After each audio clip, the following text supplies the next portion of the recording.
నందమూరి బాలకృష్ణ గారికి పద్మభూషణ్ అవార్డు వచ్చింది. ప్రభుత్వం రీసెంట్ గా ప్రకటించింది. దీంతో తెలుగు ఫిలిం ఇండస్ట్రీ మొత్తం సంబరాలు చేసుకుంటూ ఉన్నారు. ఇంకో పక్క జూనియర్ ఎన్టీఆర్ కళ్యాణ్ రామ్ అయితే చాలా గర్వంగా ఉంది బాబాయ్ అంటూ ట్వీట్ల వర్షం కురిపిస్తూ ఉన్నారు. మరో పక్క మాస్ మహారాజ్ రవితేజ గారైతే దాదాపు 101 సినిమాలకు పైగా నటించిన బాలకృష్ణ గారికి పద్మభూషణ్ అవార్డు రావడం చాలా ఆనందంగా ఉంది. మీలాంటి గొప్ప వారికి ఎప్పుడు గొప్పగానే ఉంటుంది బాలయ్య బాబు గారు అంటూ రవితేజ గారు కంగ్రాట్ చెప్తూ ట్వీట్ల వర్షం కురిపించారు. మరో పక్క నాగవంశీ అయితే ఎగిరిగెంతేస్తూ ఉన్నారు. బాలయ్య బాబు గారు కొంచెం కోపంగా ఉన్నా కూడా ఆయన మనసు వెన్న ఆయన ఏం చేసినా జెన్యూన్ గా ఉంటుంది.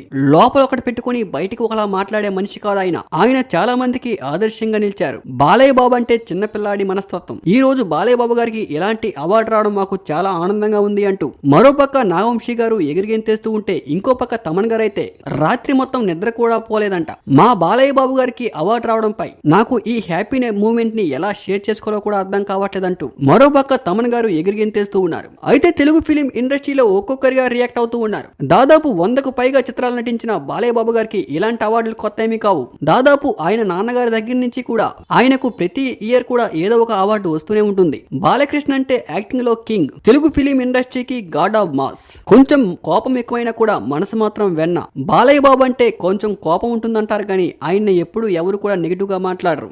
ఎందుకంటే ఆయన ఉన్నది ఉన్నట్లు మాట్లాడే రకం. మరికొందర్లా లోపల ఒకటి పెట్టుకుని బయటకు ఒకలా నటించే టైప్ కాదు. బాలయ్య బాబు గారికి వచ్చిన అవార్డుపై మీ అభిప్రాయాన్ని కామెంట్ రూపంలో తెలపండి. Thank you for watching.